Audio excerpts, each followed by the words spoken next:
আমি জয় সাহা ঢাকা বিশ্ববিদ্যালয় থেকে বিবিএ এমবিএ করেছি। প্রথমে ঢাকা সিটি কলেজে জয়েন করেছিলাম, সেখানে 8 মাস জব করেছিলাম। এরপর প্রবাসী কল্যাণ ব্যাংকে 2018 সালে জয়েন করেছি। সেখানে বর্তমানে প্রিন্সিপাল অফিসার হিসেবে কর্মরত আছি। আমি আজকে আপনাদের সামনে একটি খুব সিরিয়াস ইস্যু নিয়ে কথা বলতে এসেছি। আপনারা সবাই দেখেছেন কিছুদিন আগে না, বর্তমানে চলছে একটা কোটা আন্দোলন। সেই কোটা আন্দোলনে আমাদের মেধাবী তরুণ ছাত্ররা সফলভাবে আন্দোলন করেছে এবং অনেক রক্তের বিনিময়ে তারা একটা অধিকার আদায় করেছে। কিন্তু এই আন্দোলনে একটা বড় বিষয় বাদ পড়ে গিয়েছে, সেটা হচ্ছে কোটার দৃশ্যমান 56%, যা অনেক বেশি বৈষম্য সৃষ্টি করে। কিন্তু চ্যানেল 24 যে নিউজটা করেছে, সেখানে আপনারা দেখতে পাবেন সম্ভবত 33তম বিসিএস থেকে 46তম বিসিএস পর্যন্ত, বিসিএস ছাড়াও আরও প্রায় 30টি চাকরির প্রশ্ন তারা ফাঁস করেছে। পিএইচসির মতো একটা প্রতিষ্ঠানও এরকম অনাস্থার পরিচয় দিয়েছে।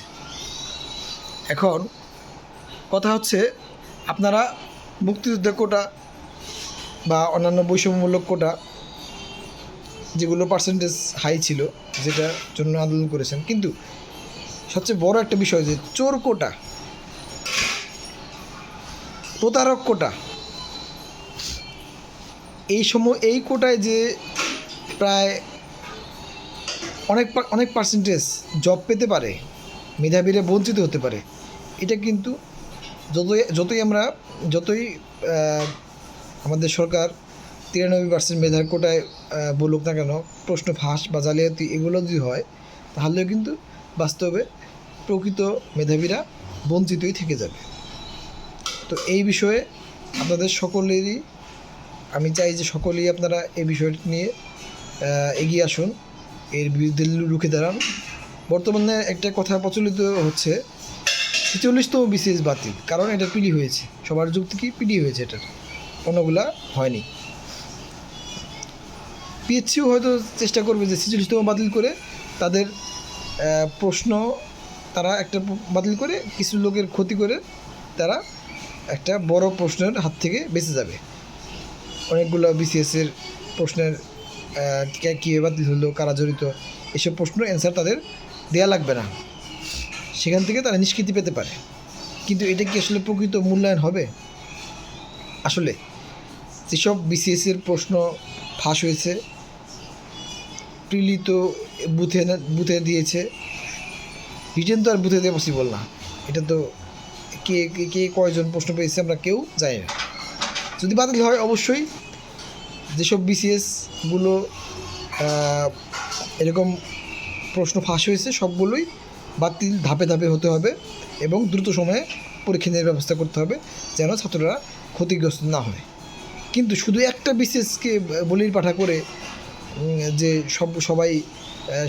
সব চোররা বেঁচে যাবে, পিএইচসি জবাবদিহিতার হাত থেকে বেঁচে যাবে, বা ভবিষ্যতেও এরকম ঘটনা ঘটবে যে প্রশ্ন ফাঁস হওয়ার পরেও চাকরি টিকে আছে, এইসব দৃষ্টান্ত যেন না সৃষ্টি হয় আমাদের এই দেশে, সেজন্য চোরদের বিপক্ষে আমাদের রুখে দাঁড়াতে হবে। মানে সর্বোপরি আমার বক্তব্য এটাই হচ্ছে যে যারা টাকা পয়সা দিয়ে অন্যায়ভাবে মেধার মেধাবীদের বঞ্চিত করেছে তাদের দৃষ্টান্তমূলক শাস্তি হতে হবে। সে যেই হোক, যে সরকারের যত উপরের পদেই বর্তমানে থাকুক, দৃষ্টান্ত করুক না কেন। আমি শুরুতে আমার পরিচয় বলে নিয়েছি, আমি এসব নিয়ে ন্যূনতম ভীত না। আপনারা এই ভিডিওটা যদি ভাইরালও হয়, আবার যদি কেউ কোনো আপনারা ইয়ে করেন, আমার কোনো আপত্তি নেই। আমি এর বিরুদ্ধে, যদি আপনারা সবাই নাও আসেন, আমি এর বিরুদ্ধে একাই লড়ে যাব।